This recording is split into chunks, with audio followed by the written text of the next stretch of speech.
give you a little of a preview of our formula of a hydrate. Another way of saying this is this lab might be called the empirical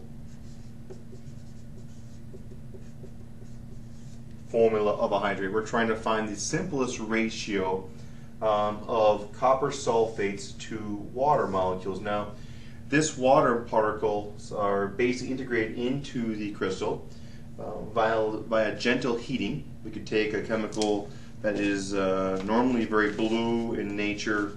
You've seen copper sulfate already. You could pour some of it out here. You'll see that it is quite blue in nature. And this is fully hydrated copper sulfate.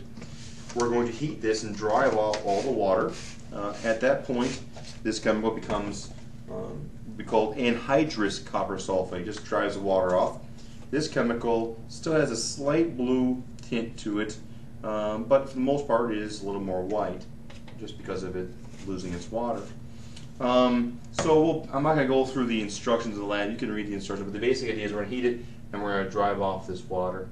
We're going to heat it using a crucible. And of course, whenever dealing with a crucible, some of our safe concerns is you hold a crucible like so. You're more than welcome to weigh it hot.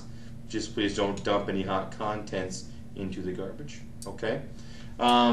Essentially, we'll be doing before masses and after masses. We want to convert these masses to actual number of individuals.